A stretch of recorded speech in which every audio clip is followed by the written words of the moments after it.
Energy, the holy grail, is a power source that's inexpensive and clean with no emissions. Well over 100 startups in Silicon Valley are working on it. One of them, Bloom Energy, is about to make public its invention, a little power plant in a box they want to put literally in your backyard. You'll generate your own electricity with the box, and it'll be wireless. The idea is to one day replace the big power plants and transmission line grid the way the laptop moved in on the desktop and cell phones supplanted landlines.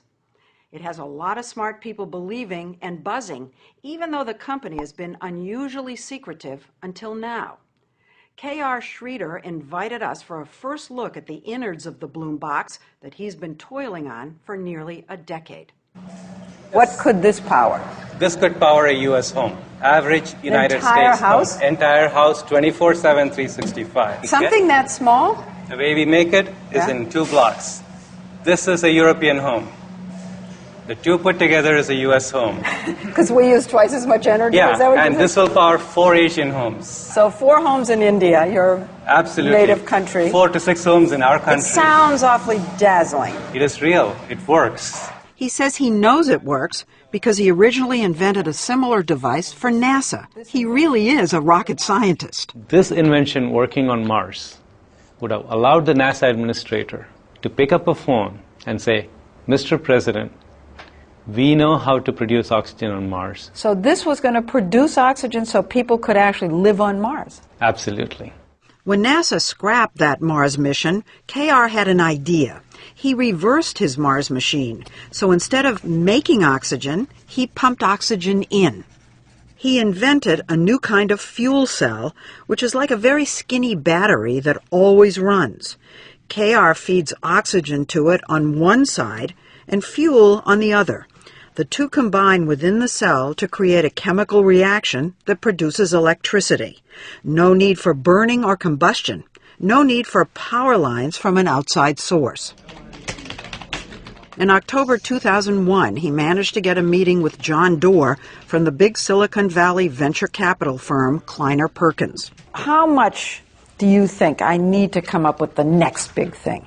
Oh, that's my job, to find entrepreneurs who are going to change the world and then help them. John Doerr has certainly changed our world. He's the one who discovered and funded Netscape, Amazon, and Google. When he listened to K.R., the idea seemed just as transformative. Efficient, inexpensive, clean energy out of a box. But Google, 25 million. This man said how much money? At the time, he said over $100 million. Didn't smoke start coming out of your ears? And no? No. That was okay? That was okay.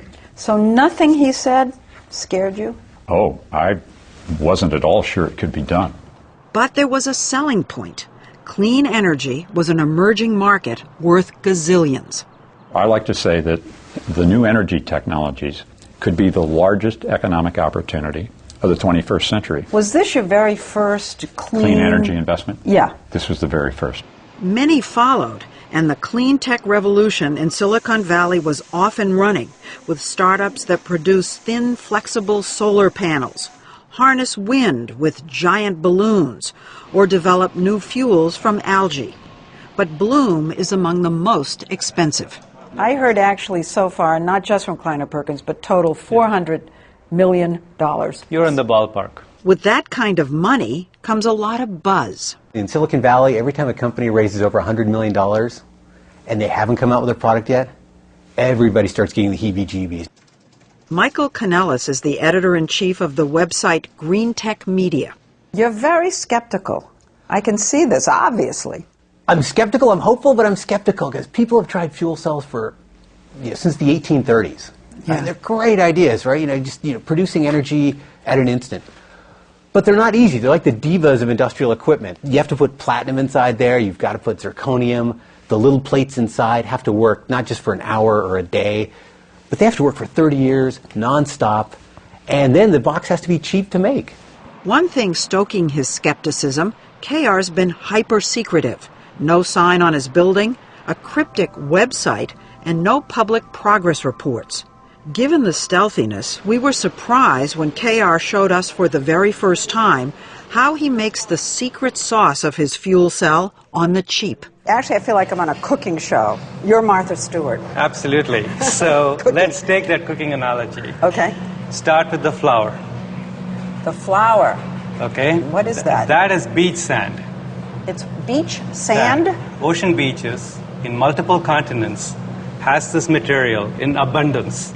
He said he bakes the sand and cuts it into little squares. Okay, so this is beach sand turned magically into a ceramic. Yeah, into a ceramic.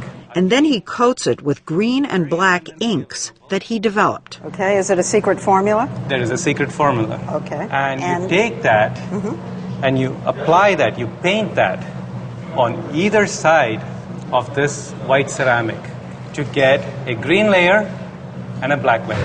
And that's it? That's it. That's the secret. So what I'm holding in my hand is a fuel cell.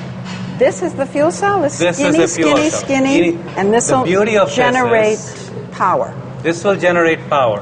One disc powers one light bulb. The taller the stack of discs, the more power it generates. In between each disc, there's a metal plate, but instead of platinum, KR uses a cheap metal alloy.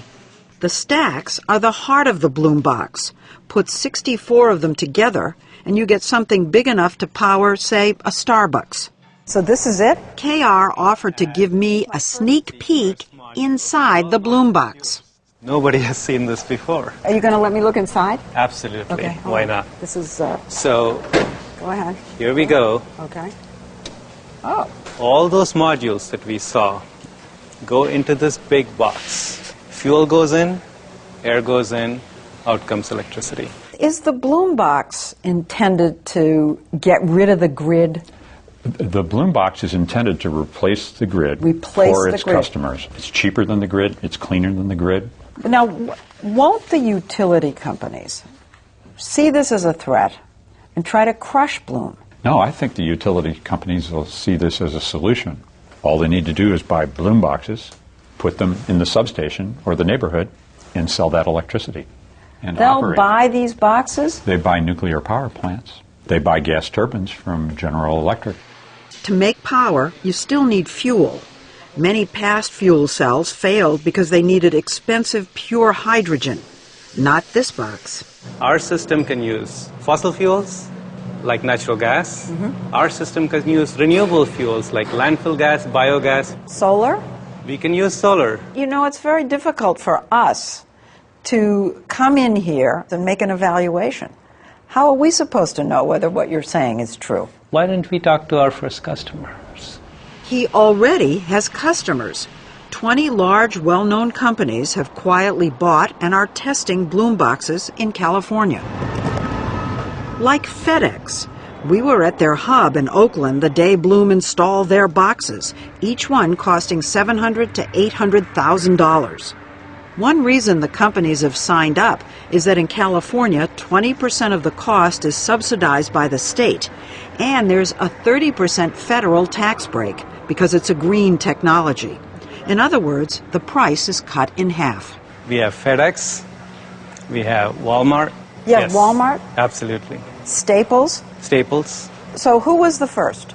Google was the very first Google company. Was the first. Yes. These 4 units have been powering a Google data center for 18 months. They use natural gas, but half as much as would be required for a traditional power plant. KR told us that 3 weeks in at Google, suddenly one of the boxes just stopped. Your heart just drops. Did you panic? For a short while? Yes. He fixed that, then there was another incident. The air filters clog up and air is not coming into the system because the highway is kicking dirt. You just flip the system around and the problem is gone. Another company that's bought and is testing the Bloom box so KR can work out the kinks is eBay. Its boxes are on the lawn in the middle of its campus in San Jose. These things fuel almost 15% of the power on this campus. John Donahoe, the CEO of eBay, says its 5 boxes were installed 9 months ago and have already saved the company more than $100,000 in electricity costs. It's been very successful thus far. They've done what they said they would do. eBay's boxes